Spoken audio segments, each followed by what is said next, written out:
Welcome to Kenton's videos. Enjoy the video. Start with the right apples for a perfect pie filling. In this video, I will explain how to make apple pie filling with fresh apples. Select firm, crisp varieties such as Honeycrisp or Granny Smith to ensure they hold their shape during baking. You'll need approximately 6 to 8 medium apples, which is about 2.5 pounds.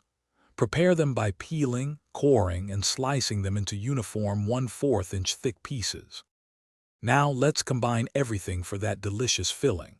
In a large bowl, gently toss your prepared apple slices with a tablespoon of fresh lemon juice. This prevents browning. Next, add 1/2 cup of granulated sugar and 1/4 cup of packed light brown sugar. Finally, mix in 2 tablespoons of all-purpose flour, 1 teaspoon of ground cinnamon, and a small pinch of nutmeg. Ensure all the apples are evenly coated. You have a choice for your filling's texture.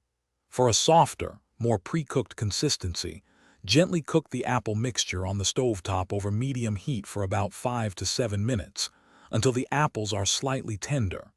If you prefer a firmer apple texture in your baked pie, you can use the filling raw. If cooking, stir in 2 tablespoons of unsalted butter at the very end for added richness and flavor. Once your filling is ready, pour it into your prepared pie crust, mounding it slightly in the center to create a beautiful dome. Then, bake your pie according to your specific recipe's instructions, usually around 425 degrees Fahrenheit for the first 15 minutes, then reducing the temperature.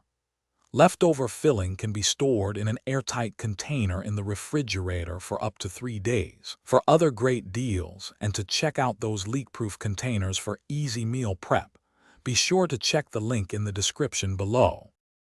Thanks for watching. Consider subscribing if we helped you.